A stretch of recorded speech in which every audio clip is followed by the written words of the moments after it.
little less biscuits gravy, a little more action. Wait, what's that Elvis song about biscuits and gravy? I don't know, but It almost needs a green thing, but F it. Or a sprinkle of cheese. I don't even. You know what? I'm not. I wouldn't even put a sprinkle of cheese on this. Look, there's cheese in so it. amazing. Welcome back to BonAppekit, where we make all of your dreams in the kitchen come true. Today we'll be exploring a lost southern gem of a recipe, and that is tomato gravy. Now, of course, the best way to eat southern gravy is with southern biscuits, so I'll be showing you how to make some of those too. This couldn't be easier, and I can't wait to get started, so let's show you what we're going to need. For our tomato gravy, it's very simple. I have 3 tablespoons of flour. This is just all-purpose flour. I didn't even sift it. I have 3 tablespoons of butter at about room temperature. And I have 3 tablespoons of crushed garlic. This was 1 whole tomato that I have diced. It's equivalent to probably a can of diced tomatoes. And I'm going to use 1.5 cups of milk to make that gravy, a little bit of salt and pepper. For our biscuits, the secret to these biscuits is self-rising flour. So this already has the baking soda and the salt mixed in with the flour, so you don't have to worry about those proportions. So to that we're going to cut in 2 tablespoons of butter, and to make that easier for me, I cubed my butter, and then cubed my cubed butter, and then cubed my cubes of the cubed butter. So this is cubed butter cubed to the 3rd power. Cubed butter to the 3rd power. This will take 1/2 cup of milk and some shredded cheese, of which I have some extra sharp cheddar. Hey Carrie, what kind of dog did the baker have? no. A purebred. We're going to preheat our oven to 450 degrees for this biscuit recipe. So let's go ahead and get these biscuits made before we start our gravy.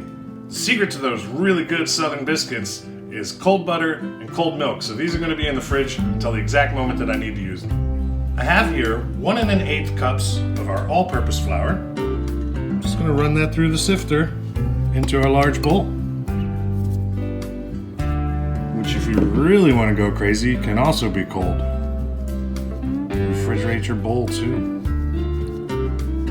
We're going to need a bigger refrigerator. What's the purpose of the purpose? Purpose to keep everything refrigerated for biscuits. Why is cold making secret? Because it keeps the fat from liquefying before it enters the oven. You know, butter can melt at room temperature. You don't want it melted. You want it to still be in a semi-solid state when it enters your oven. Oh, hey. All right, I've got my trebly cubed butter going in here. Now this is where my grandma would just cut the butter in with a fork, and then I learned about a tool called the pastry cutter, the dough cutter, and I looked at one and it was $17 for a little piece of handheld kitchen tool. It doesn't even have any moving parts, but I was at a Wegmans, so maybe I'll look for a pastry cutter later. I'm just going to do this with my hands, and what we're doing is just smashing up these cubes, making sure they get fully coated with flour, because these little, technically bubbles of butter that I'm making in the flour are going to be what make our cavitations in our final biscuit product. That's right, I said cavitations. You can take that to the bank, they'll give you like 75 cents for that one.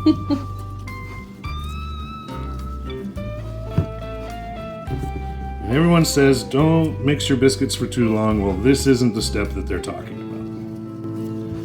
I'll show you the step that they're talking about. Now you see you've got a crumbly, almost wet sand kind of consistency. We keep saying that in baking and pastry, wet sand, don't we? It must be very popular. And before we add our milk, I'm going to go ahead and blend in some of this cheese as well.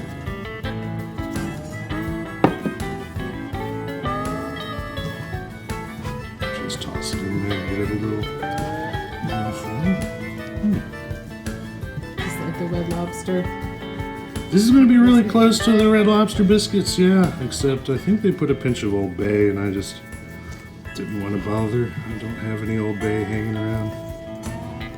That was like $6 at the Wegmans. Just like, I don't want the biscuits to have too much flavor because I want the gravy, the flavor from the gravy, to be able to represent itself. Makes sense. Now the next step is to grease up your baking dish. If you've got a cast iron skillet, I believe that would be the traditional, but I'm just going to grease the bottom of this pie pan, or cake pan. I'm just going to grease the bottom of this cake pan a little bit with butter, of course. Welcome to the South. Now, for that amount of flour and butter, we're just using half a cup of milk, fresh out of the fridge, because we haven't figured out how to refrigerate a cow yet. I'm just going to give that, stir this for just 10 seconds. 1 1,000, 2 1,000, 3 1,000, 4 1,000, 5 1,000. I think I'm a little slow.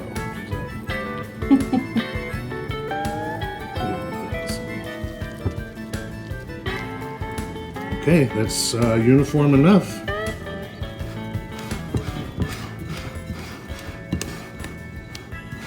There is our biscuit batter. Before we go crazy with this, get yourself a little bit of water on the side, because if it's sticking to, just dip your fingers in the water and the batter won't stick to your fingers. I have a feeling we're gonna need to use that trick. So I'm gonna get about a biscuit's worth over here. Get that going. Let's see. I'm aiming for 4 medium large biscuits over here.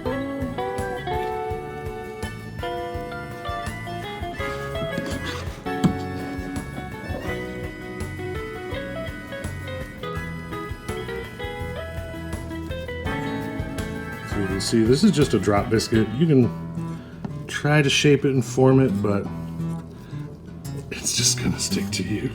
You might regret it. I'm kidding. I love playing with food. Mom and Dad always said don't play with your food, so I became a garde-manger. Do the opposite of what this. Became a pastry. In rebellion, I became a pastry chef. Thank God. I mean, Yeah, not yeah. for rebellion, but you know. Good for my future. Let's see. Just gonna do a little scrapey-doo-dah over here. Alright, where's my smallest biscuit? This one? Mm-hmm. We're gonna renovate the east wing of this biscuit. Put in a little biscuit ballroom. What? Once you've had enough fun with that, we're gonna sling them into this oven at 450 degrees for 18 minutes. You gonna film this? Mm-hmm. You gonna film the whole thing? Mm-hmm. It's the butt, isn't it? Hey Carrie, what do tomatoes and potatoes have in common? I don't know. Toes! Oh! Hey toes! True. Step 1 is to melt your 3 tablespoons of butter. Now, the origin of gravy in Southern cuisine was to take the fat rendered out of whatever you just cooked, whether it was bacon, steak, ham, chicken, and then just with a little bit of flour and milk, you turn it into a sauce for whatever meat you had just cooked. Since I haven't cooked a meat today, we're going to be making a roux out of this melted butter and flour. Once that butter is melted, we're going to throw in our 3 tablespoons of flour and make a paste.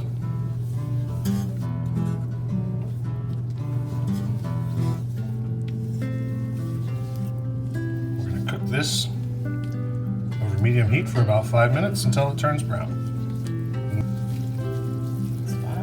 You can see how our roux has gone from blonde to brunette. Because I'm using unsalted butter, I'm going to crank a little bit of salt. This finishes cooking. And a little black pepper.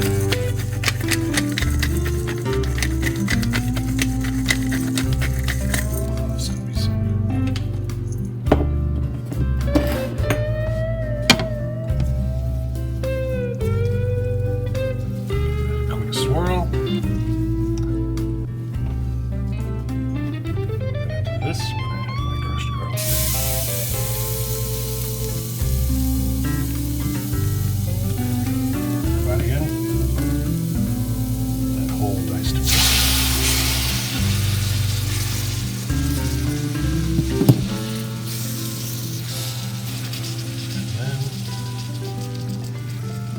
I don't know, maybe I'll just use a cup of that milk. I'm just going to use 1 cup of it.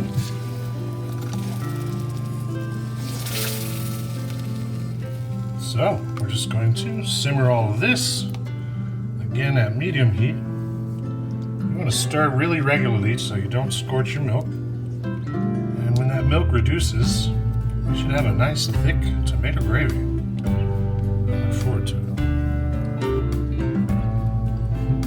You excited? It smells amazing. Big bird in my hand.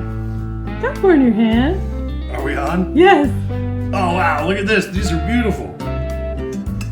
I am going to burn my hand transferring these to our beautiful plate. It's beautiful because it's clear. I'm a minimalist. I like. And I've got some melted garlic butter that I just always keep garlic butter on hand these days. So I'm going to hit those little butter wash. Get them to glisten. Add a little drippy garlic flavor to that as well. What have we done? Look at these. Oh my gosh. Look at that drop biscuit goodness. This is. They're crying out for some gravy. Alright. If you did everything like I told you, everything comes ready at the same time. Look at that reduced, thick, garlicky, peppery tomato gravy. Wow, this is... Oh, this looks so good. Alright, now how we're gonna do this is, I guess, from here. Sure. And finally, step 1. Indulge those biscuits with some tomato gravy. Goodness. Did I do good? Scratch it. A little less biscuits gravy, a little more action. Wait, was that Elvis song about biscuits and gravy? It almost needs a green thing, but F it. Or a sprinkle of cheese. I don't even. You know what? I wouldn't even put a sprinkle of cheese on this. Look. There's cheese It's in so it. amazing. Hey Carrie. Uh-huh. How did the tomato court the corn? I don't know. By whispering sweet nothings in her ear. Oh. Doing it. Balance. You gotta have good balance. Claim one for your own. You know that's gonna leave some gravy in there too. So double down on your gravy. I've had a lot of gravies in my life, but I have a feeling my gravy game might be about to change with this tomato gravy on this cheddar drop biscuit. I'm going in.